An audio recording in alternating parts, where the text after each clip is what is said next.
So hello everyone, myself Avinash मदेश या currently pursuing MBBS from PGI Azamgarh.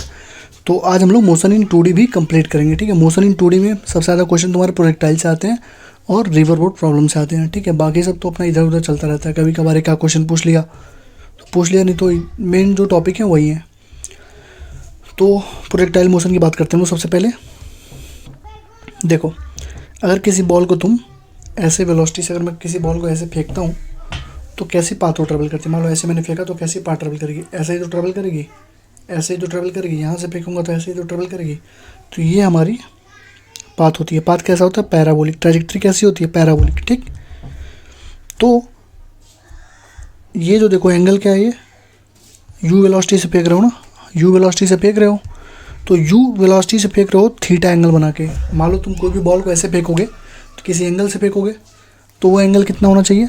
तुमने देखा होगा नीरज चोपड़ा ने भाला फेंका था, किस एंगल पे फेंका था? 45 डिग्री पे। क्योंकि 45 डिग्री जब फेंकते हो तो रेंज सबसे मैक्सिमम होती है, सबसे दूरी तक जाता है। तो यहाँ पे देख लो, थीटा का हमारा एंगल है और ये हमारा यू है। तो उसने किसी भी पार्टिकल को यू वेलोसिटी से फेंका तो जो हॉरिजॉन्टल कंपोनेंट होता है वो होता है यू कॉस थीटा, जो वर्टिकल कंपोनेंट होता है जो होता है यू साइन थीटा। जानते हो ये चीज़? थीटा के साथ वाला यू कॉस थीटा, थीटा से दूर वाला यू साइन थीटा। ठीक, तो तुम्हें दिख रहा होगा जो यू कॉस थीटा है वो हर जगह u cos theta, u cos theta, u cos theta, u cos theta हर जगह सेम रहेगा, क्योंकि यू कॉस थीटा पे जी का कोई इफेक्ट नहीं पड़ रहा है। यू कॉस थीटा हमेशा सेम रहेगा। लेकिन जैसे मान लो दो कंपोनेंट हुआ, ये you sine theta, u cos theta. U cos theta तो हमेशा सेम रहेगा, कांस्टेंट रहेगा, यानी हॉरिजॉन्टल कंपोनेंट हमेशा सेम रहता है। U cos theta will be always same. लेकिन इसको देखो, यू साइन थीटा ऊपर गया जी नीचे लगा, ऊपर गया जी नीचे लगा, ऊपर गया जी नीचे लगा, यानी कि यू साइन थीटा वाला कंपोनेंट हमेशा चेंज होता रहेगा, बट यू कॉस थीटा वाला कंपोनेंट हमेशा सेम रहेगा। यानी हॉरिजॉन्टल कंपोनेंट जो होगा पैराबोलिक का इक्वेशन का, हॉरिजॉन्टल कंपोनेंट जो होगा वेलोसिटी का हमेशा सेम रहेगा, यानी कि यू कॉस थीटा हमेशा सेम रहेगा। तो जब तुम ऐसे फेंकोगे तो यहाँ पे कहीं पे जाके गिरेगा वो, तो जहाँ पे गिरेगा, जहाँ से फेंको वो होता है रेंज। क्या होता है? वो रेंज होता है। ठीक, कितने रेंज तक, और कुछ ना कुछ उसकी हाइट होगी, तो ये हाइट होती है। और ये जो सबसे परमोस्ट पॉइंट होता है वो मैक्सिमम हाइट होता है। तो मैक्सिमम हाइट पे वेलोसिटी कितनी होगी बताओ? मैक्सिमम हाइट पे वेलोसिटी कितनी होगी? यू साइन थीटा तो होगी नहीं, क्योंकि अगर यू साइन थीटा होती तो और ऊपर जाता वो। जैसे फेंक रहा हूँ, दो टर्म है, u sine theta, u cos theta. तो अगर मैक्सिमम वेलोसिटी यहाँ पे जा रहे हो, तो अगर यहाँ पे यू साइन थीटा होती तो और ऊपर जाता ना ये, यानी कि मैक्सिमम हाइट पे यू साइन थीटा नहीं होती है। तो मैक्सिमम हाइट पे यू साइन थीटा नहीं होगी, बस यू कॉस थीटा होगी। मैक्सिमम हाइट पे कौन सी वेलोसिटी होगी? बस यू कॉस थीटा होगी। और you cos theta horizontal velocity होती है, हमेशा कांस्टेंट रहती है, ध्यान रखना। ठीक, तो ये हमारा हाइट होगा। और ये थीटा हमारा कहाँ था? जहाँ से मैंने फेंका तो क्या था? थीटा था। अल्फा कौन सा एंगल है? अल्फा हमारा है मैक्सिमम हाइट है। देखो हमने ऐसे फेंका तो ये मैक्सिमम हाइट, तो मैक्सिमम हाइट से जहाँ से फेंका है वो जो एंगल बनेगा उसको अल्फा बोलेंगे। मैक्सिमम हाइट से जो एंगल बनता है वो अल्फा होता है, और जो हमने फेंका था वो थीटा था। तो अल्फा क्या है? जो मैक्सिमम हाइट से बनता है वो हमारा क्या है? अल्फा है। तो देखो, अब देखो चीज़ें, तो वर्टिकल मोशन होगी तो जो यू आई होगी ये वाली यू साइन थीटा होगी, जो यू एक्स होगी यू कॉस थीटा होगी। समझ में आ गया ये चीज़? वेलोसिटी जो होगी यू कॉस थीटा और वर्टिकल वाली यू साइन थीटा, और यू कॉस थीटा हमेशा कांस्टेंट रहेगी। ठीक, अब तुम्हें मालूम है v इक्वल टू होता है यू प्लस ए टी। तो अगर तुम एक्स में निकालोगे, एक्स वाले में, तो एक्स में जो v होगी वो तो यू कॉस थीटा ही होगी, हमेशा कांस्टेंट रहेगी। लेकिन वाई में हो जाएगी v equal to u y minus g t. U y कितनी है बताओ? कहोगे u sine theta minus g t. तो वी वाई इक्वल टू क्या हो जाए? U y minus g t. Minus g t क्यों? क्योंकि तुम ऊपर फेंक रहे हो ना। अभी मैंने इसके पहले वाले लेक्चर में सिखाया था कि यू को अगर ऊपर फेंकोगे तो जी को माइनस लोगे, यू को ऊपर फेंकोगे तो जी को माइनस लोगे, क्योंकि ऊपर जा रहा है, जी नीचे लग रहा है, तो माइनस जी। तो क्या हो जाएगी? वी वाई इक्वल टू होता है यू प्लस ए टी। तो velocity in y direction equal to क्या हो जाएगी? U in y direction minus a t minus g t. ठीक, एस इक्वल टू होता है u t plus half a t square. यहाँ पे हो जाएगा u i t minus half g t square. U i कौन सी वेलोसिटी है? U sine theta. U i कौन सी वेलोसिटी है? U sine theta. डिटेल में समझा रहा हूँ क्योंकि ये चीज़ें भूल जाती हैं लोगों को। 2D का मतलब हुआ 1D प्लस 1D, दो इक्वेशन बनाओ, एक एक्स एक्सिस में एक वाई एक्सिस में, सॉल्व करो तो आंसर आ जाएगा। तो यहाँ पे you i t minus half g t square हो गया, इसको यू साइन थीटा टी लिख सकते हो minus half g t square. Net acceleration क्या होगा? नेट एक्सलेशन अगर पूछेगा तो एक्स डायरेक्शन में एक्सलेशन प्लस वाई डायरेक्शन में एक्सलेशन। तो एक्स डायरेक्शन में एक्सलेशन है नहीं, जो जीरो है, क्योंकि एक्सलेशन जी हमारा कहाँ लग रहा है? बस वाई डायरेक्शन में लग रहा है। तो क्या होगा? माइनस प्लस में ए वाई जे कैप, यानी माइनस जी जे कैप, माइनस जी जे कैप। यहाँ तक बेसिक चीज़ें थी, क्लियर होगी ना? अब देखो, किसी भी टाइम पर जो वी एक्स होगा हमेशा यू कॉस थीटा होगा, बता चुका हूँ पहले ही, कांस्टेंट रहेगा। लेकिन जो वी वाई रहेगा, जो वेलोसिटी वाई वाली रहेगी, वो हमेशा क्या होती है? घटती रहती है। जी हमारा लगेगा कम होता रहेगा। तो क्या होती है? V equal to u plus a t, यानी u sine theta minus g t. U sine theta minus g t, यानी किसी भी एक्स पे यू कॉस थीटा, किसी भी वाई पे you sine theta minus g T होगी। बी नेट क्या होता है तुम्हें मालूम है, रूट में बी एक्स का स्क्वायर प्लस बी वाई का स्क्वायर, रूट में बी एक्स का स्क्वायर प्लस बी वाई का स्क्वायर, ठीक है। टेन थीटा पूछेगा, टेन थीटा क्या होता है, पंडित बद्री प्रसाद हर बद्री, यानी perpendicular upon base. Tan theta क्या होता है, परपेंडिकुलर अपन बेस। तो ये बी एक्स थी, ये बी वाई थी, टेन थीटा क्या होगा, परपेंडिकुलर यानी बी वाई अपन बी एक्स, यही तो होगा। टेन थीटा क्या होगा, बी वाई अपन बी एक्स। बी नेट तुमने निकाल ही लिया। हाँ एक चीज़ और देखो, काइनेटिक एनर्जी जो मैक्सिमम हाइट पे होगी ना, वो kinetic energy initial into cos square theta होगी। काइनेटिक एनर्जी जो मैक्सिमम हाइट पे पूछेगा तो वो kinetic energy initial into cos square theta होगी। यहाँ तक कोई दिक्कत नहीं है, आगे बढ़ो। हाईएस्ट पॉइंट पे वी वाई जीरो हो जाएगी, क्योंकि अगर वी वाई होती यू साइन थीटा तो और ऊपर जाता, लेकिन हाईएस्ट पॉइंट पे वी वाई जीरो हो जाती है, यू एक्स हमारा यू कॉस थीटा हो जाती है। और वही हाईएस्ट पॉइंट मैक्सिमम हाइट होता है, और मैक्सिमम हाइट का फॉर्मूला होता है u y square upon two g. क्या होता है, u x square upon two g, नहीं u y square upon two g. U y क्या होता है, यू साइन थीटा, यानी यू साइन थीटा का स्क्वायर अपन टू जी, यानी u y square upon two g equal to u square sine square theta upon two g equal to 1/8 g t square. अगर time of flight भी दिया होगा तो 1/8 g t square से इसको भी solve कर सकते हो। तो ये तीन फॉर्मूले तुम्हें याद रखने पड़ेंगे मैक्सिमम हाइट के, ठीक। हाइट मैक्सिमम हमारा u square upon two g होता है। अगर u square upon two g, sine square theta क्या होगा, साइन 90 डिग्री रख दो, पूरा 1 हो जाएगा, तो u square upon two g. तो हाइट जो होगा u y square upon two g, u square sine square theta upon two g, 1/8 g t square. मान लो क्या है 30 डिग्री पे कितना होगा, तो तुम साइन 30 का स्क्वायर कर देना यहाँ पे। लेकिन अगर बोल दे कि मैक्सिमम हाइट ही कितनी होगी, तो सीधे लिख देना यू स्क्वायर अपन टू जी, ठीक। रेंज कितना होता है, जो यहाँ से फेंका तो ये हमारा पूरा रेंज होता है। तो रेंज होता है u cos theta into time. Range equal to क्या, रेंज मतलब डिस्टेंस इक्वल टू क्या, स्पीड इंटू टाइम। स्पीड कौन सा है, इधर की स्पीड होगी ना, स्पीड कौन सी है, इधर हमको रेंज मिल रहा ना, इधर की स्पीड क्या होती है, u cos theta into time, यानी u cos theta into time of flight. तो u cos theta into t क्या हो जाएगा, 2 into u x into y upon g. 4-5 फॉर्मूले हैं रेंज के, चारों पाँचों याद रखने पड़ेंगे। U cos theta into t कर सकते हो, 2 u x into u y upon g बोल सकते हो, u square sine 2 theta upon g बोल सकते हो, या 2 u square sine theta cos theta upon g बोल सकते हो। सारे फॉर्मूले याद चाहिए, ठीक है।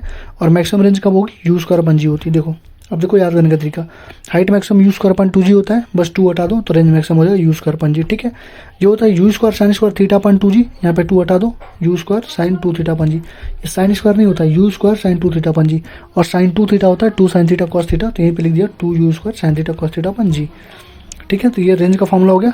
चारों फॉर्मूले याद रखना बहुत ज़्यादा इंपॉर्टेंट है।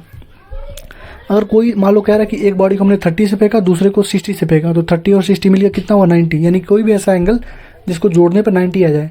तो मान लो एक को थीटा 1 से, दूसरे को 90 माइनस थीटा 1 से, यानी कि एक को थीटा से, दूसरे को 90 माइनस थीटा, एक को 45 से, दूसरे को 45 से, एक को 30 से, दूसरे को 60 से, एक को 75 से, दूसरे को 15 से। तो दोनों को जोड़ने पर 90 आ गया ना, तो हमेशा रेंज सेम होगा, हमेशा रेंज सेम होगा। और उस कंडीशन में जो रेंज होगा वो हमेशा सेम होगा, और range equal to 4 under root में h1 h2 हो जाएगा, और h1 h2 इक्वल टू हो जाएगा r स्क्वायर अपन 16। यही हुआ ना, r/4 हो जाएगा, स्क्वायर कर दो तो h1 h2 क्या हो जाएगा, r स्क्वायर अपन 16। तो बस एक चीज़ याद रखना कि जो h1 h2 हो जाएगा r स्क्वायर अपन 16 हो जाएगा, और रेंज हो जाएगा हाफ जी T1 T2। बस ये दोनों याद रखना। जब भी रेंज सेम होगा तो मान लो पहले का रेंज सेम होगा, r1 होगा, हाइट h1 होगा, टाइम T1 लगेगा, दूसरे का रेंज r2, फिर s2, फिर T2, तो रेंज तो सेम हो जाएगा, लेकिन h1 h2 तो अलग अलग होगा ना। तो वही h1 h2 का जो मल्टीप्लाई होगा r स्क्वायर अपन 16 हो जाएगा, और जो T1 T2 इंटू हाफ जी हो जाएगा वो रेंज हो जाएगा। तो range equal to half g T1 T2 और h1 h2 r square upon 16, ठीक। Time of flight, time of flight क्या होती है, मतलब कितना टाइम ऑफ फ्लाइट हुआ। तो कौन सा लिखोगे, 2 यू वाई अपन जी, क्या लिखोगे, टाइम ऑफ फ्लाइट मतलब ऊपर गया आधे, मतलब यहाँ पे यहाँ तक गया, फिर यहाँ से यहाँ तक आया, तो ये हो जाएगा, ये यहाँ तक होता है यू वाई वी जी, ये होता है यू वाई वी जी। तो टोटल कितना हो जाएगा, 2 u y v g. U y कितना होता है, 2 u sine theta by g, क्या होता है, 2 u sine theta upon g, ठीक। अगर एंगल ऑफ प्रोजेक्शन थीटा से भी मैंने वर्टिकल से भी सेम है, हॉरिजॉन्टल से भी सेम है, मैंने वर्टिकल से भी 30 डिग्री पे फेंक रहा है कोई चीज़, और हॉरिजॉन्टल से भी 30 डिग्री फेंक रहा है, तो उन दोनों का क्या होगा, रेंजेस सेम होगा, उनका दोनों का रेंज सेम होगा, ठीक है। अलग चीज़ है, रेंज उनका भी सेम होगा, ठीक। H upon r equal to होता है 1/4 tan theta. H upon r क्या होता है, 1/4 tan थीटा होता है। H upon r equal to क्या होता है, 1/4 tan थीटा होता है, याद रखना। H upon r equal to 1/4 tan theta. कभी कभी क्या है, हाइट और रेंज बराबर है तो दोनों को 1 कर दो, तो 4 इक्वल टू क्या हो जाएगा, tan थीटा। तो tan की थीटा इक्वल टू क्या हो जाएगा, tan इनवर्स 4, समझे।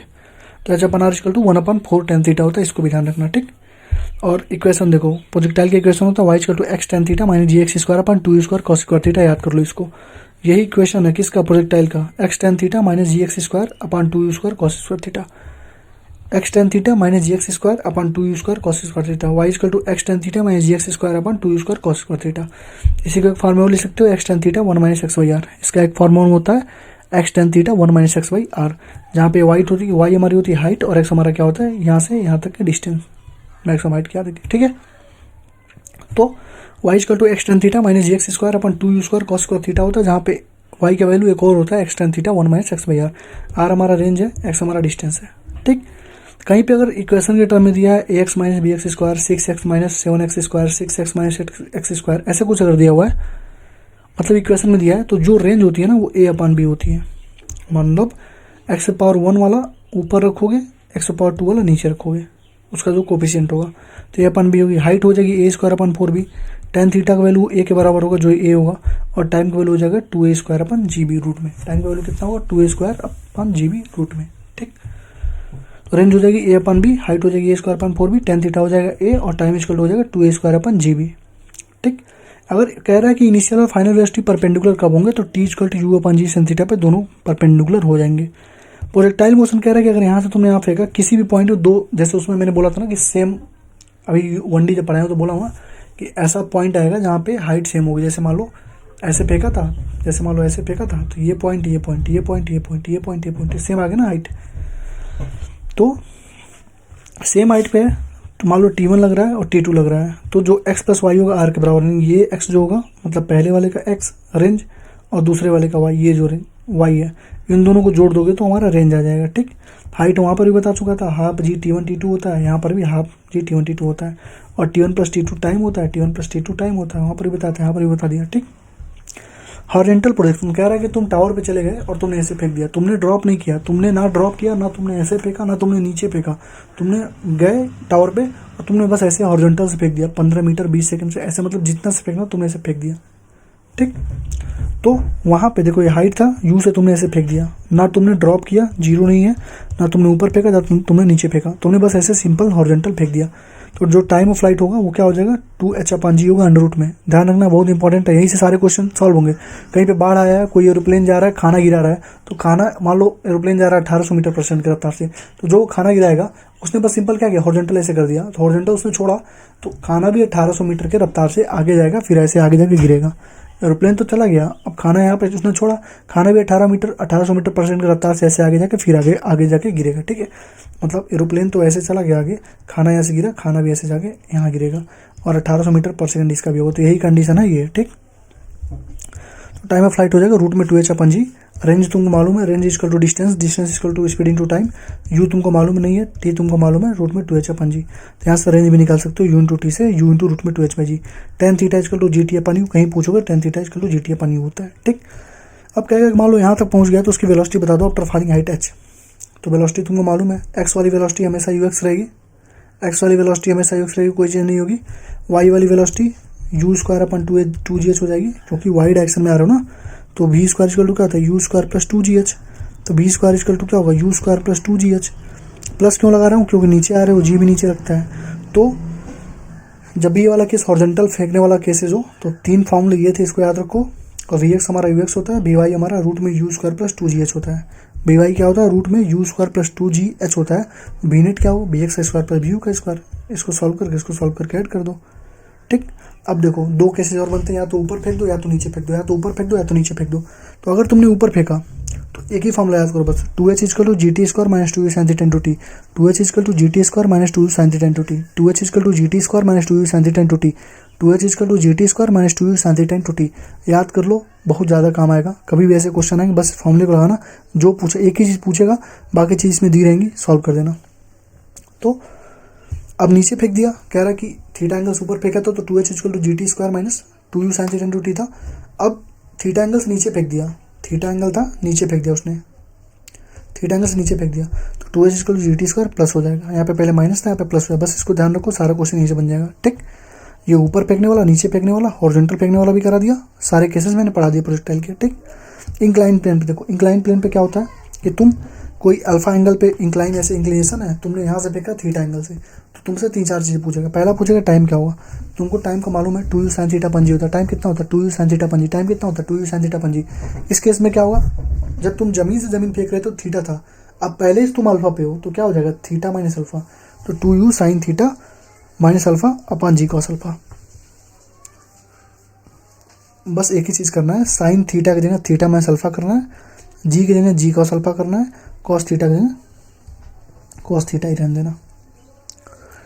तो टाइम क्या हो जाएगा, 2u sine theta, 2u sine theta upon g होता था, तो अब हो जाएगा 2u sine theta minus alpha upon g cos alpha. तुमने नीचे सुपर फेंका तो हाइट मैक्सिमम होती थी u square sine square theta upon 2g, अब हो जाएगा u square sine theta minus alpha upon 2 into g cos alpha. ठीक, और रेंज मैक्सिमम जब पूछता है तो रेंज मैक्सिमम का फॉर्मूला क्या था, देखो 2u स्क्वायर साइन थीटा, रुक जाओ, रेंज का फॉर्मूला क्या था, 2u square sine theta cos theta upon g cos g था ना।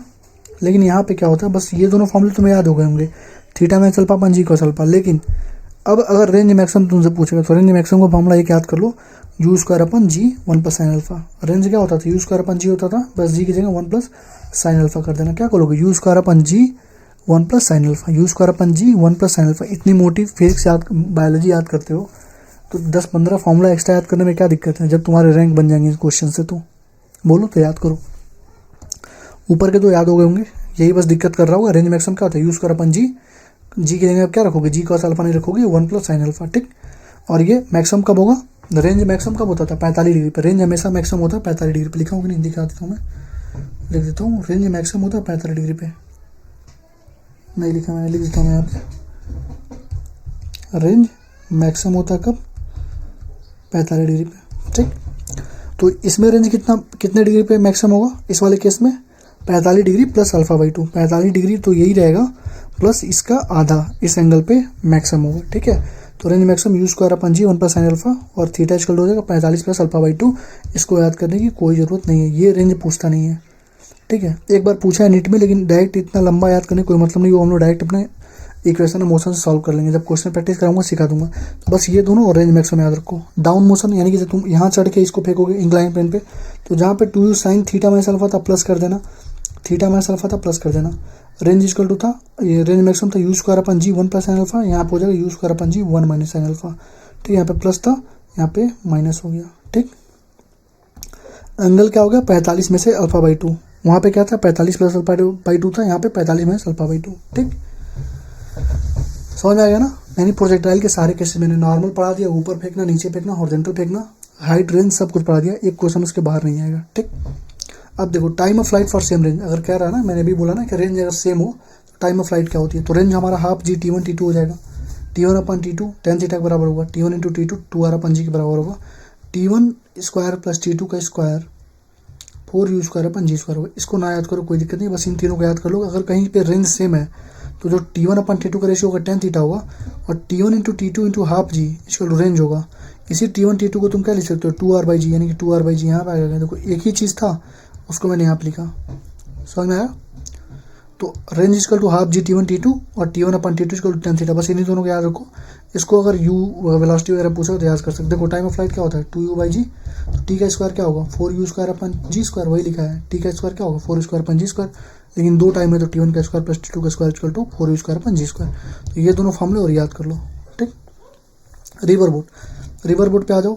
दो चीज़ें होती हैं रिवर बोट में, एक होती है अप स्ट्रीम, एक होती है डाउन स्ट्रीम। अप स्ट्रीम का मतलब होता है, अप स्ट्रीम का सिंपल सा मतलब होता है कि तुम पानी के धारे में चलो, यानी कि पानी के अपोजिट धारा में चलो। जैसे कि पानी बह रहा है इधर, तुम आ रहे हो इधर, पानी जा रहा है इधर, तुम आ रहे हो इधर, तो पानी तुमको अपोज करेगी ना, उसको बोलते हैं अप स्ट्रीम। तो अप स्ट्रीम में वेलोसिटी क्या हो जाएगी, BM माइनस BR, यानी कि उल्टा होगी ना। तुम देखो, तुम ऐसे ट्रेवल कर रहे थे, तुम ऐसे मतलब भाग रहे थे 20 मीटर पर सेकंड के, और उधर से नदी आ रही है 40 मीटर पर सेकंड के, तो 20 और 40 60 नहीं होगा, तुमको अपोज कर देगी, तुमको अपोज कर देगी, तुमको अपोज करेगी। वो अपोज करके, सिंपल सी बात है भाई, तुम इधर तैर रहे हो, पानी इधर से आ रही है, तो सिंपल सी बात, तुमको अपोज करेगी, तुम्हारे -20 हो जाएगा, तुम्हारा स्पीड क्या हो जाएगा, 20 हो जाएगा। 40 उसका, 20 तुम्हारा, 40 से 20 है, 20 बचेगा। समझ रहे हो ना। तो जो वेलोसिटी होगी वो BM माइनस BR हो जाएगी। और डाउन स्ट्रीम मतलब तुम भी इधर जा रहे थे, पानी भी इधर जा रहा था, तो पानी तुम्हारे साथ, पानी तुमको हेल्प करेगा, पानी तुमको पुश करेगा कि तुम जल्दी से उस पार पहुँचो या उधर पहुँचो।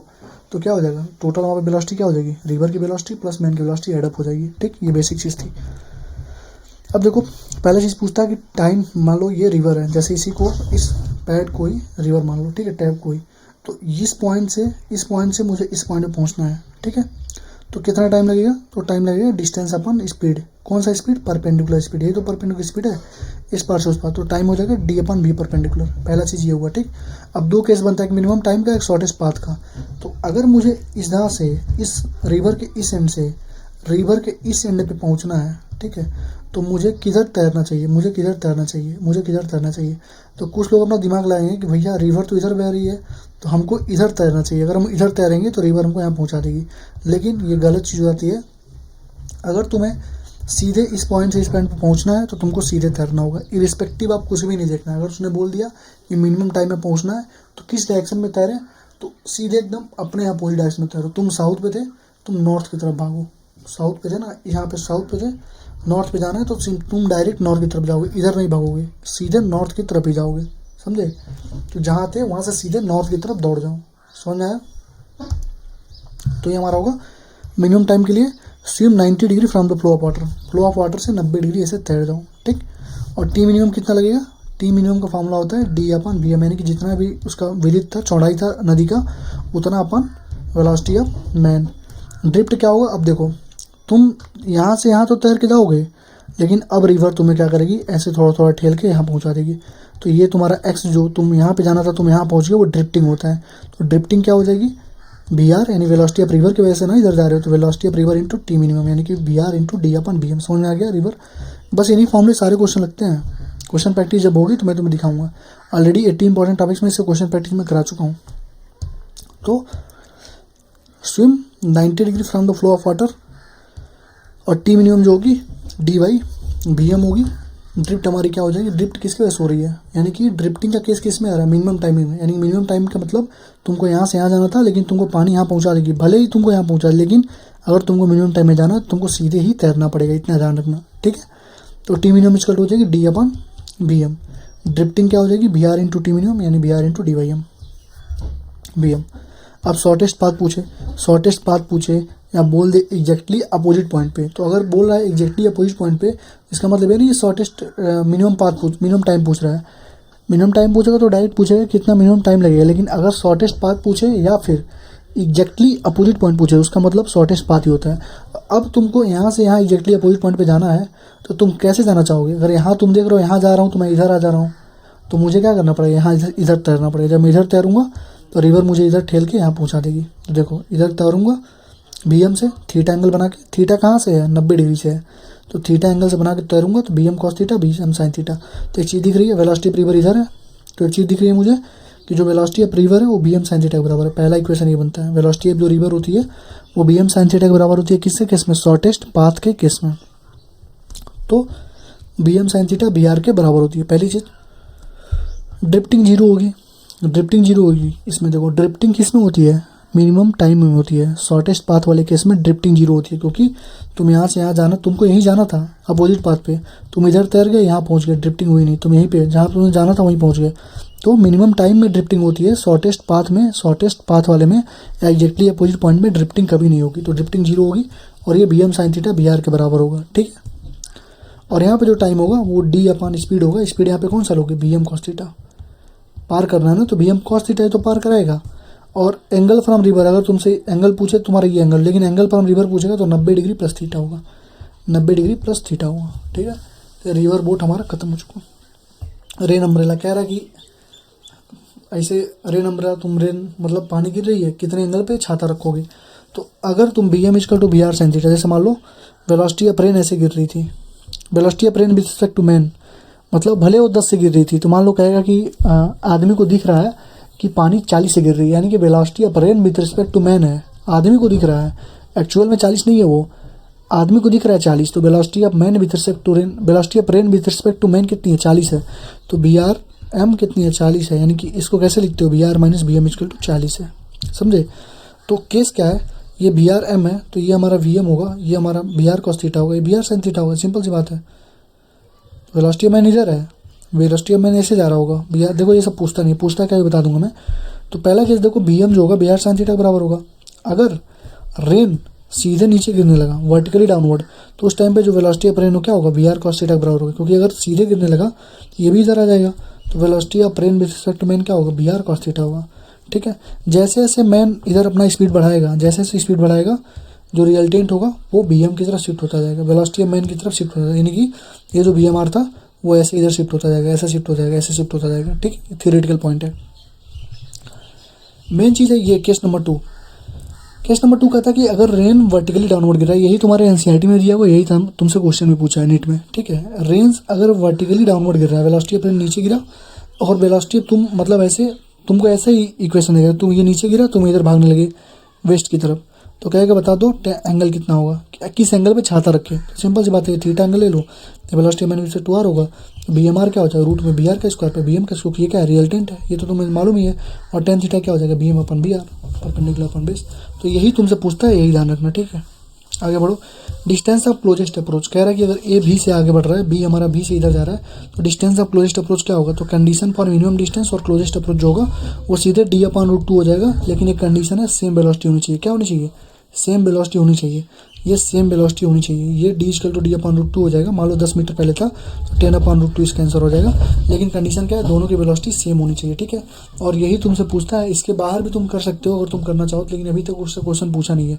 वेलोसिटी अलग अलग दे देगा, तो time equal to d upon speed equal to distance upon time, तो टाइम इजकल टू हो जाएगा डिस्टेंस अपन एस, और ये जो डिस्टेंस होगा वो परपेंडिकुलर डिस्टेंस होगा अगर वेलोसिटी मतलब अलग अलग हुई तो। ठीक, अब देखो एस.सी. वर्मा जो सर है उनके बुक में 2-3 चीज़ें दी हुई हैं कि 3 पार्टिकल हैं ट्रायंगल के, 3 बॉडीज हैं ट्रायंगल के तीनों एंड पे, इधर वी से भागा, ये वी से भागा, बी से भागा।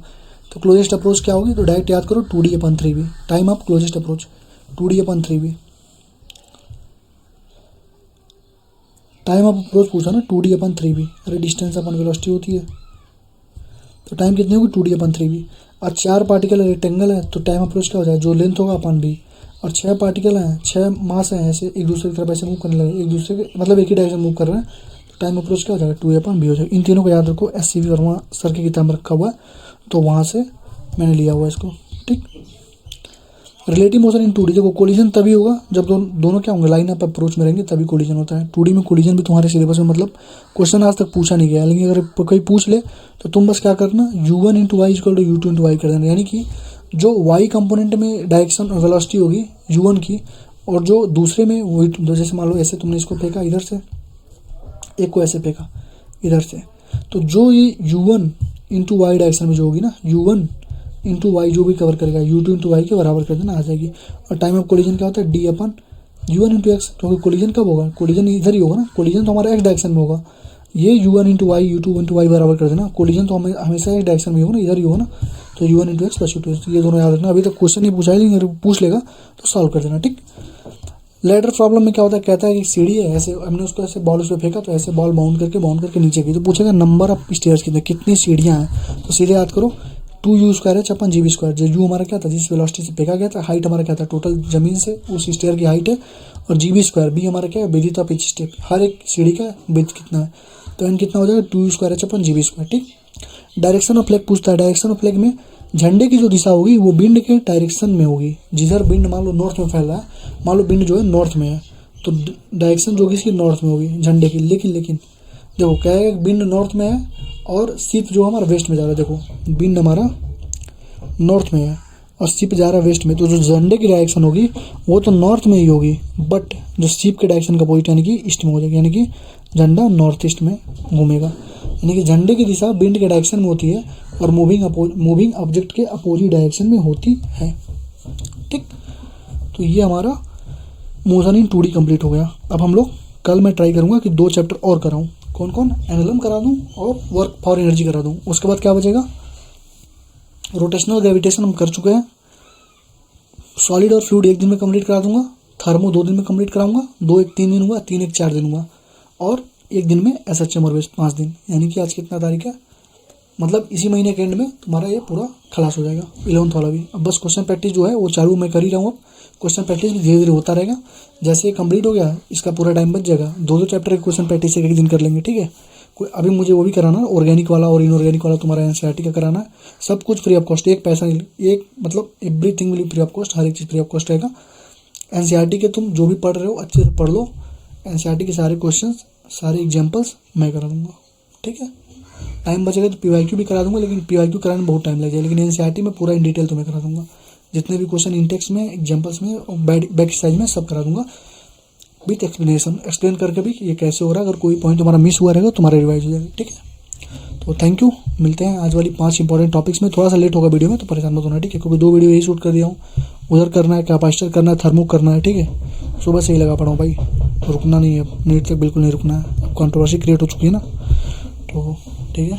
थैंक यू, मिलते हैं नेक्स्ट वीडियो में। लाइक कमेंट शेयर कर देना।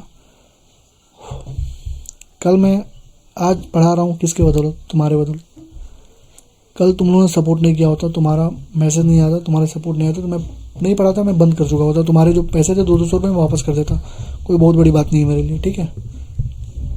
तुम्हारे सपोर्ट की वजह से रुका मैं, और बीच में तो छोड़ के नहीं जाने वाला था मैं वैसे भी, बट थोड़ा सा डिस्ट्रैक्ट हो गया था। ऐसी ऐसी बातें बोल रहे थे मुझे यार बिना मतलब का, ठीक है, कोई बात नहीं। मिलते हैं ना नेक्स्ट वीडियो में। Thank you, like comment share subscribe कर देना।